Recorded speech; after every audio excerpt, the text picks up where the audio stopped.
Промени во политичките партии и во владиниот кабинет, како што најави вечерва анализираме со Петар Арсовски. Арсовски, добро вечер. Иван, фала на поканата.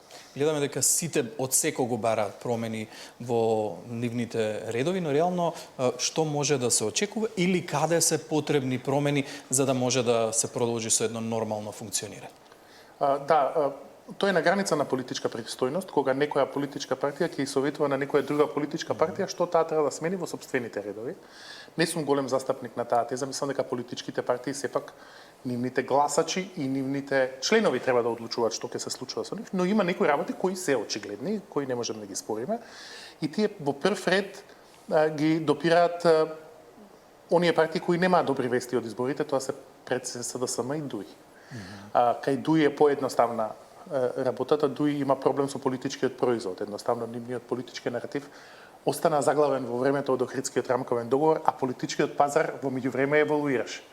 Тие се обидаа еднаш да направат едно ревертирање да го следат политичкиот пазар со таа зелена агенда, но повторно се вратија во својата зона на комфорт пред локалните избори со едни етноцентрични теми и нивниот резултат упатува на тоа дека тие нешто ќе треба да сменат во својата политичка понуда.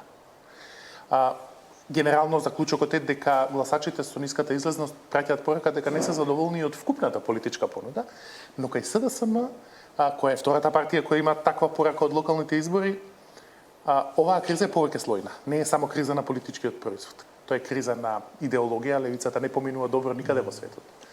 Криза на демографија, старите пензионери кои се сеќаваат на СКМ, ПДП, биолошки се заминуваат, младите се повеќе врзани со анти-естаблишмент партии или се заминуваат од државата, така што и демографска е кризата.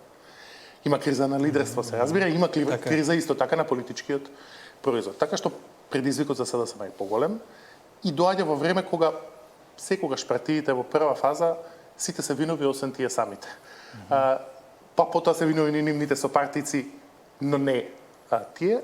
СДСМ во моментот во таа фаза. Ќе биде интересно да се гледа како тоа ќе еволуира. Да, ќе биде интересно ако се гледа дека од една страна актуелното раководство вели дека нема потреба од промени во врвот на партијата, но од друга страна гледаме дека во јавноста веќе се појавуваат поранешни големи играчи на таа политичка партија. Еве имавме една изјава на Фрчковски кој што го обвини Пендаровски дека мешетари во СДСМ. Тој со ист речник му возврати на Фрчковски. Дали ова најавува дека во партијата се случуваат некакви внатрешни игри за смена на раководството? Секако СДСМ се соочува со најголемата криза од своето постоење, која може да прерасне во екзистенцијална криза ако не ја решат. И секако вака од трибините, условно речено, сметам дека на СДСМ му е потребна нивната панорама. Значи една партиска катарза која би била посериозна. Досегаш секогаш нивните промени биле во ракавици, еволутивни, но никогаш немале убав чисто ребрендирање на кадровската понуда. Мислам дека сегашните коментари од лидерите се од поранешното раководство и од сегашните претенденти да станат лидери се двонасочни, едните се чиста борба за партиска позиција и втората се сознание дека е потребна некаква катарза. И нели во најдобриот манир на балканските политички партии тие повторно сметам дека го промашуваат целосниот таргет. Вие да го смените само раководството во СДСМ, без да ја поправите посериозната, повеќе слојна криза натре. Тоа е како да смените шофер во автомобил кој секако не вози и не пали. Се додека не се поправи моторот и машината, секој шофер ќе има истата судбина. Така што мислам дека кај СДСМ е потребна една малку посериозна, покоренита интроспектива. Мислам дека ова е површинска дебата околу тоа кој е виновен, кој лидер и така натаму. СДСМ веќе по петти пат вели ја свативме пораката. Не сум сигурен. Биќе се повторува по петти пат истата синтагма, но било каков процес е подобар од што никаков. Подобро е да се отвори приказната во СДСМ. Па дури и нека биде на малку непријатен начин за јавноста, тоа е подобра опција од што да ја пикнат главата во песок. Сега, кога велите дека не е доволно само да се смени раководството, на што точно мислите дека треба да се промени? Треба да се оди на целосна промена во општински организации, во структура на партијата? Што се би требало да се промени за да се врати во живот партијата? Повторно, со целата ограда дека ние сега од трибините даваме рецепти за СДСМ, моето мислење е дека СДСМ мора да го смени прво својот политички производ. Тоа е левичарска партија, социјалдемократска, која се наоѓа во една ситуација кога во светот таа идеологија умира и замира. Левичарите не успеа да ја направат својата општествена револуција и да најдат вистински јазик за 21. век, тоа го направија десничарите. И десничарите во принцип се подобри во владење, подобри во тирање кампања, подобри во партиска работа и така натаму. И тие мора да се трансформираат така да станат привлечни за новиот политички пазар. Второ, мора да ги најдат новите своји целни групи. Нивните стари целни групи веќе едните не се во Македонија, другите не се на оваа земја.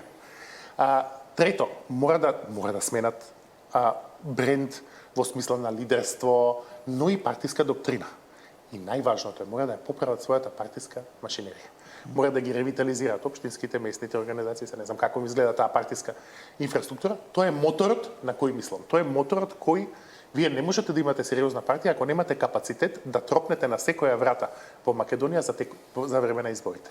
А тоа веќе СДСМ не е во таа. Да, ова некако ми звучи да го следат примерот на знам на пред парламентарните избори или бранот на кој што се движеше знам во однос на раководството на партијата, веќе се дефинираат повеќе крила во јавноста во СДСМ, но што мислите вие? Треба тоа да биде човек кој што досега бил познат на јавноста, кој што доаѓа од пратеничката група или од дел од претходни раководства на партијата, или на СДСМ е потребна нова личност? Видете, резултатите имплицираат дека е потребна покоренита промена. Кога би се водел само од емпиријата на резултатите, би рекол дека тоа треба да биде некоја личност која јавноста прв пат ќе ја запознае кога ќе ја чуе како лидер на СДСМ. И во основа ние како тие што се занимаваат со политичка комуникологија повеќе сакаме непознати луѓе како производ од што познати луѓе. Познат човек која ќе влезе во просторија, пола го сакаат, пола го мразат, нема каде да одиш. Во таа смисла, од стручна гледна точка, подобро би било да има целосно ново решение. Но, има и уште еден аспект, а тоа е партиската машинерија. Во таа смисла сметам дека поважен е за нив изборот на генерален секретар од што на лидер. Тој што го води моторот.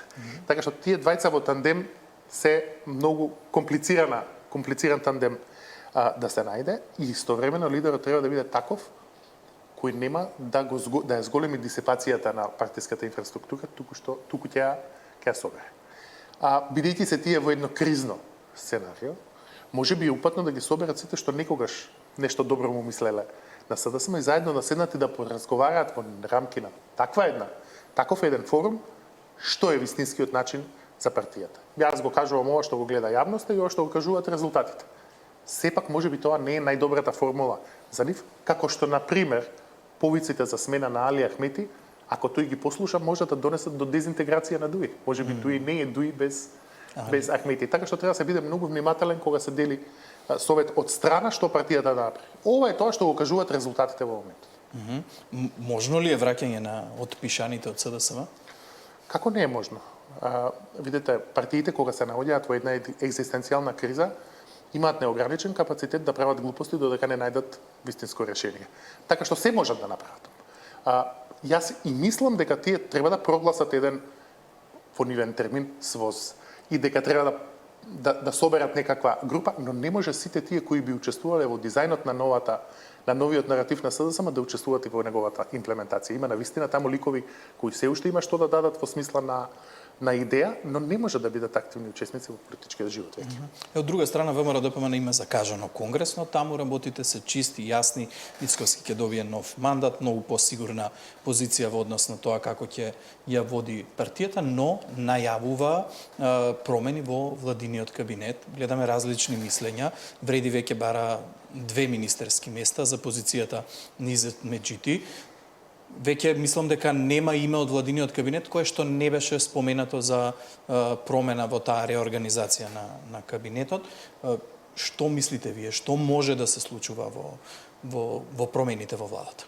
По конгресот во ВМРО-ДПМН. Да, знаете што една од работите кои се релативно јасни е дека притисокот за конгрес за обнова на трет мандат и последен како што пишува во статутот на ВМРО-ДПМН и за реконструкција на владата доаѓаат од сознанието дека сепак резултатите на локалните избори индицираат дека електоратот не е задоволен од брзината на испорака на резултати на владата. Можеби од правецот е се уште задоволен, но од брзината на испорака на резултати, особено владење на право, економија, здравство, образование и така натаму, па можеби и ЕУ, дека треба некакво забрзување и дека треба да се тргнат оние елементи кои не испорачуваат онолку брзо колку што владата би сакала, и премиерот и самиот најави дека ќе направи анализи кои министри испорачувале така натаму и така. Имајќи предвид дека целта е да се ослободи од дел од незадоволството од брзината на испораката на резултатите и да се направи нов импулс на енергија во новиот состав на новата влада, на реконструираната влада.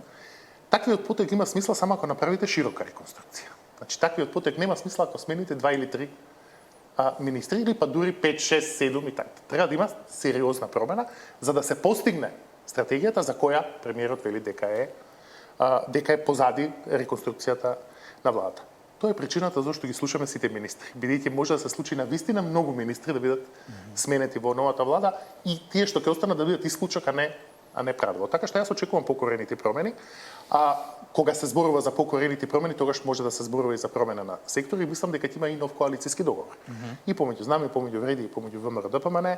И сега тука не можете да изброите дали 5 министерства, некогаш 5 министерства тежат помалку него 3 посериозни, но секако мислам дека ќе има подолг процес на промените. Има ли нов партнер во владината коалиција? Може да се случи такво нешто? Има доволно време за тоа? Има, како нема. Ако зборуваме за нов партнер, тој најверојатно би требало да дојде од албанскиот политички блок, бидејќи во коалицијата ДП веќе отворено рече, чекаме понуда, ако ние понудат, ќе ја прифатиме. Знаете како, кога се зборува за помали партии, а тоа секако би било случај кога би се приклучиле некои од партиите од коалицијата АКИ или нај долго време се најавува такво долго време се најавува тоа, со исклучок на можеби Таравари, за кој е единствен сериозен играч во тој блок освен Дуј, но за него пак е најмалку веројатно дека би го примиле насад. Значи, кога зборуваме за помали партии, тие најчесто не се решаваат на ниво на министерско место. Така што тоа што ќе го види јавноста нема да биде вистинскиот тил кој е направен, ќе има директорски места, државни секретари и така. Има владата голем колач за делење со кој може да ги задоволи, но секако притисокот за клиентелистичките гласови во собранието ќе биде одлевање на пратеници од коалицијата на нај. Какви се според вас во моментов односите со Вреди? Гледаме жестока размена на изјави во однос на употребата на албанскиот јазик. Имавме еден проблем викендов помеѓу министерката за образование и градоначалникот на Тетово. Не е прв пат да се случува такво нешто. Може да има тука некакви промени? Јас мислам дека треба да ги информира некои владините партнери дека кампањата е завршена. Мислам дека силната реторика доаѓа од еуфоријата која владее после кампањата. Уште ги држи? Тоа е мојот инстинкт. Во основа не гледам суштински стратешки причини за расипување на калимерата помеѓу Вреди и ВМРО ДПМН, бидејќи двете делат неколку главни оски кои им одговараат на двете партии. А тоа е Дуј да се уште да продолжи да биде слаб или да се заслабнува повеќе. Тоа им одговара и на Вреди и на ВМРО ДПМН во моментот.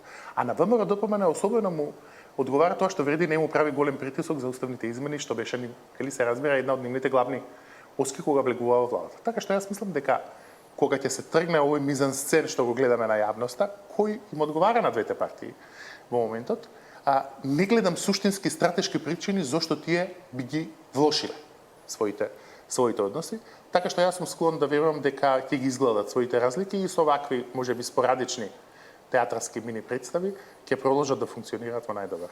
Морам само да ве прашам во однос на случувањата поврзани со случајот со корупција во платежната агенција и средствата од ДИПАР, што мислите каква политичка штета може да предизвика овој случај?